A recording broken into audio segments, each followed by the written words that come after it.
So I found my chat. I'm going to put one in. I'm going to put in clean water. Anybody else have any? What are you seeing, Matt or Rebecca? We got wildfires came up.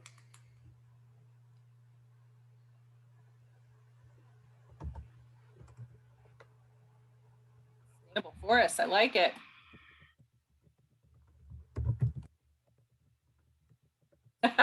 Yes, air quality in our valleys, absolutely.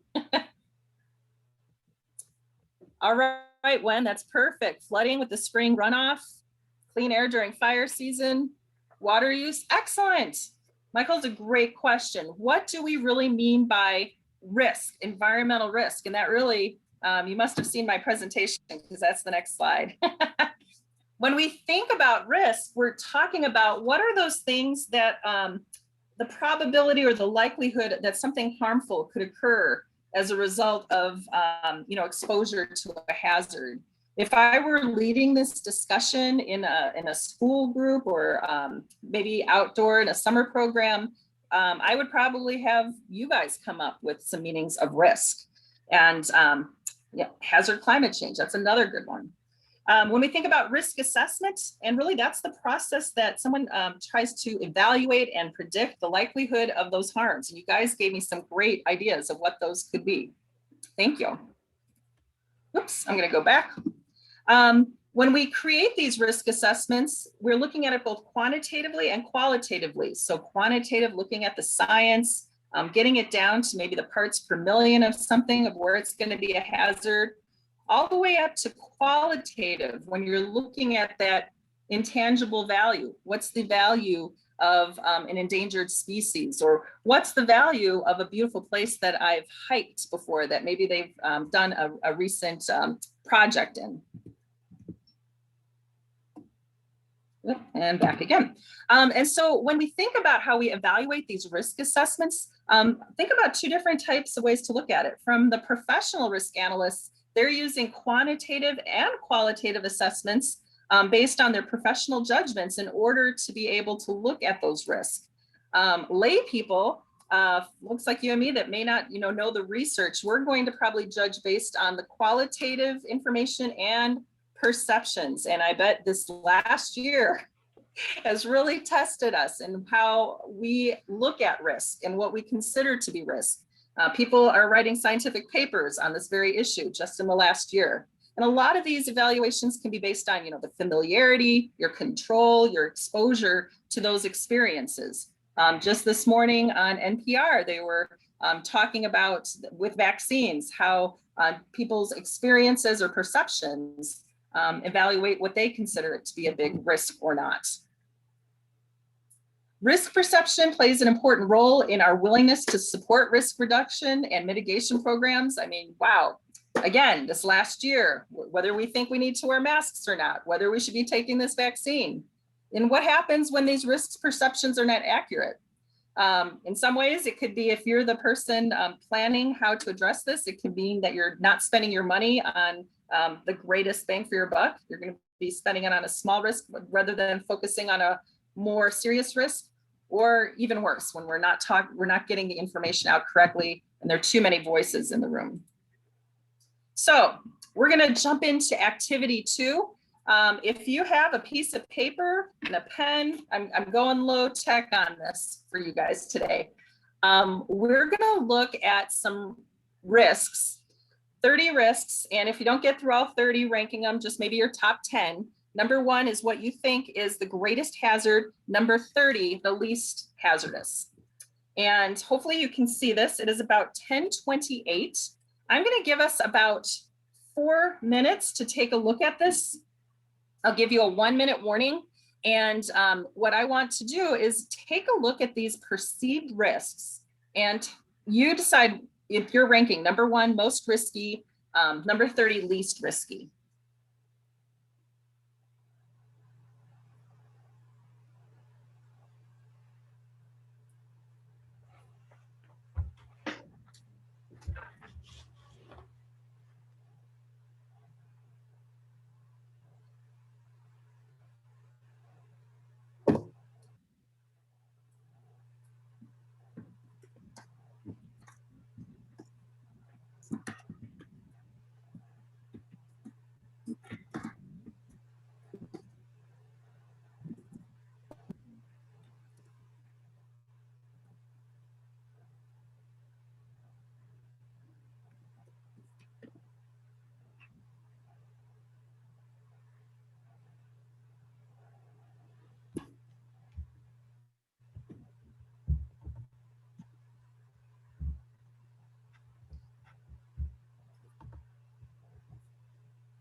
And I'm going to give you maybe 1 more minute. And if you can just have maybe your top 5 risky and your top 2 least risky, that's what we're going to take a look at on this next slide.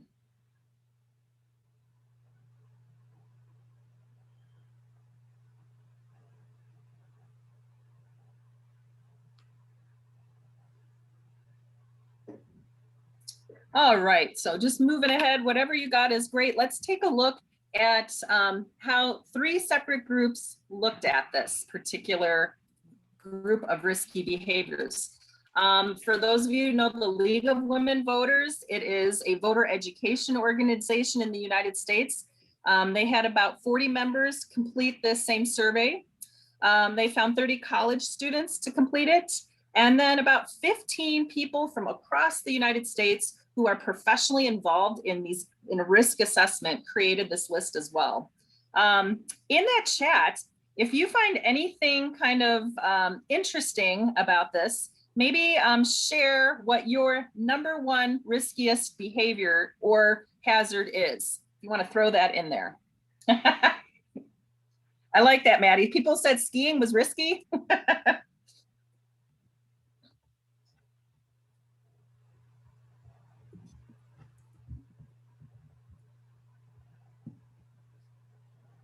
So, taking a look at this, I thought it was really interesting.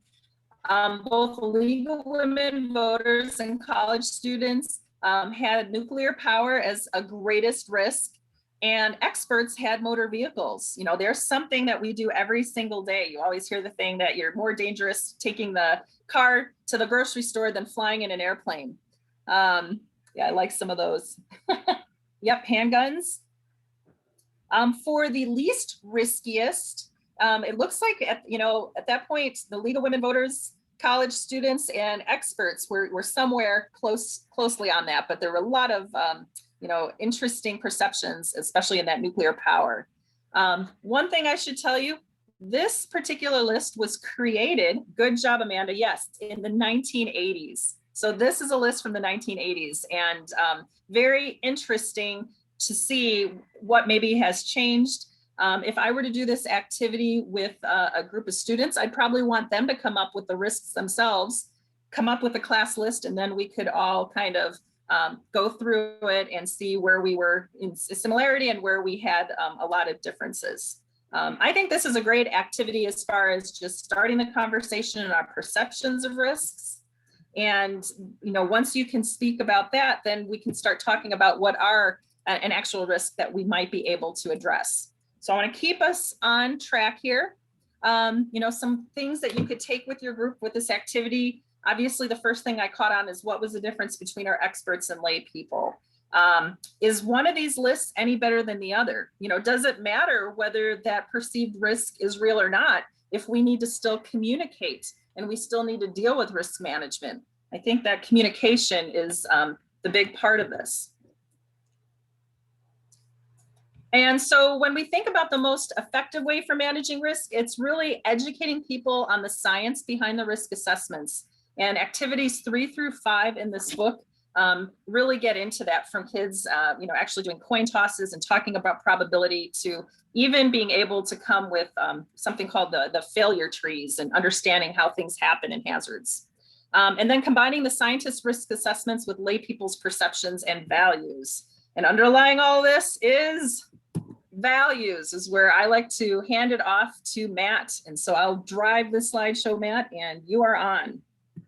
All right, thanks, Rebecca. Thanks, Liz. That was a great introduction. And so I wanted to spend a little bit of time talking about risk in underserved and underrepresented communities. And this kind of ties us to our larger theme of thinking about equity and diversity in environmental education and thinking about the communities that we work in.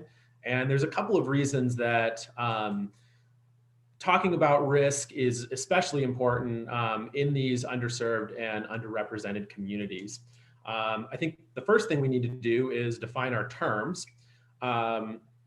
So for the purposes of this, we're talking about underrepresented communities as members of racial, ethnic, gender, or cultural groups whose representation in government or culture is disproportionate to their actual population in society. And I've made a little list there. this list is by no means exhaustive. There are plenty of folks that might fall into an underrepresented community that have not listed here. It's also really important to mention that there's a lot of intersectionality when we're talking about underrepresented and underserved communities. So there's probably a lot of folks that might fall into 3, 4, 5 of these categories. So keeping some of that in mind as well is important. And then we'll move on to underserved communities. So underserved communities would be communities that lack equitable access to resources that might make them more resilient to risk or environmental hazards. So again, I've included a couple of things or a few things on that list that kind of give us an idea of what I'm talking about. Again, this is by no means exhaustive. And another point that I wanted to make is that underserved and underrepresented communities are not necessarily the same thing. So you might be an underserved community and be perfectly well represented in government and or culture. You might be the inverse of that and be underrepresented, but have access to all of these things that I'm talking about. But typically, if we're speaking in generalities, we tend to see a lot of overlap between these two groups, and so it's important to talk about them together. But I do want to stress that, especially when we get into the nitty gritty and we're not going to have time to get into the details with the 10 minutes that I've got to talk about this. But it is important to not generalize and to focus in on the specific needs of the communities that you're working in. So yeah, I'll talk a little bit about that towards the end of my session. We can go on. So a big reason that underserved and underrepresented communities are very important to talk about when it comes to risk communication is that they tend to be in places that have a very high probability of encountering environmental risk or environmental catastrophe. And they tend to be sort of what we would call frontline communities. They're going to bear, they're going to be the hardest hit when disaster strikes, and they're going to have the hardest time recovering because of that lack of representation, that lack of resources that they have going into it. So we're talking about housing built along waterways that are high risk of flooding, especially here in Montana, talking about forested areas that are at risk of wildfire, some of these geographically isolated places that are tucked way up in the mountains that are going to be hard to get to, are going to be hard to evacuate people. And of course, a lot of these communities tend to be built in areas that are near pollution heavy industry or waste disposal facilities. And so even if there's not like an event or a disaster that makes these places risky, just being around that environment day after day, year after year carries with it a great deal of risk. And these communities are all over the place. They're in big cities, they're in rural areas. Almost every city and county in our country has underserved and underrepresented populations. And so I just want to take a minute to have folks sort of reflect on, maybe write in the chat, what are some of the underserved and underrepresented communities that you work with in your position, or maybe that you aspire to? Part of being underrepresented is they're often communities that we overlook, that don't get the environmental education resources that some of the more affluent areas might have access to. So spend a little bit of time thinking about communities you either work in currently or that you are hoping to do more outreach with.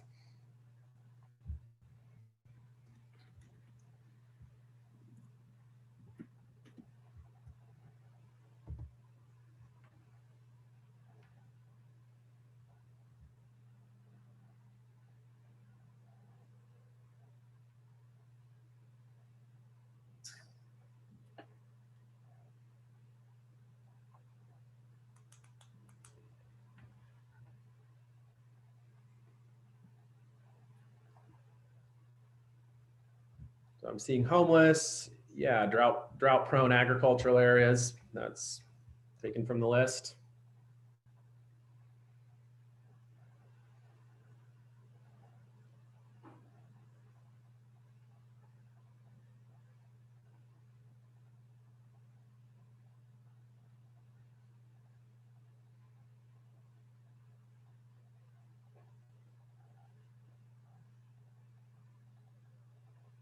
Give us a little bit more time. I'm seeing some great ones popping up. Yeah, reservation access. Yeah, pipelines, definitely a pressing issue today. I'm glad that one came up. And that sort of ties in that intersectionality, right? Of like, these folks are at risk and underrepresented and underserved by nature of being rural, by nature of being indigenous. And also we're seeing a lot more of this industrial fossil fuel kind of industry pressing up against some of these areas. So there's definitely a lot going on there. And I don't have a slide on it, but it's super important to also acknowledge that a lot of these areas that I've highlighted here, wildfire, flooding, we're going to see risk increasing due to climate change. So this is becoming more important as we get farther into the 21st century and we start to see more of these kind of events affect these communities. So there's another reason that it's really important to focus on underserved and underrepresented communities in risk communication is that they're oftentimes are the communities that are the hardest to reach because we don't have great relationships between government and these communities for a variety of reasons. A lot of it is social justice and systemic inequity that goes back decades.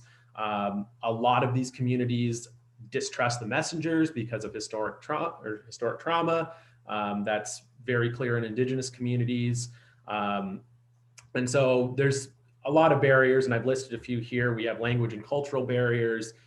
There's mistrust of government or seeing outsiders and experts as untrustworthy. And again, we're seeing a lot of this we're sounding like a broken record here with this past year and just communication around COVID and risk mitigation there. There's a lot of misinformation that's being passed around. And that gets to inadequate communication strategies. A lot of times we're not tailoring our needs to the specific needs of the community. We're being too general. And then this last point is also super important, is that a lot of these communities feel a lack of agency over the decisions that are made for them.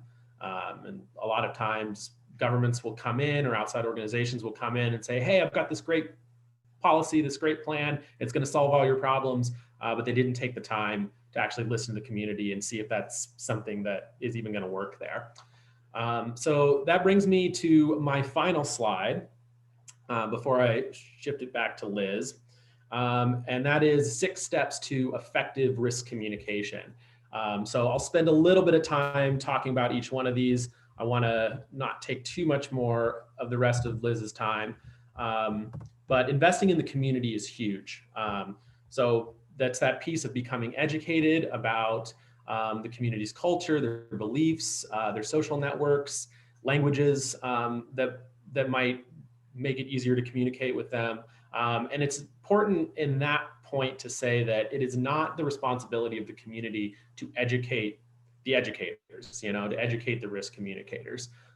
You will see in a lot of these communities that there's a lot of burnout from that, especially in the kind of work that we do, which is very seasonal. I experienced this working in Glacier National Park. You folks will come in, they'll have this great idea.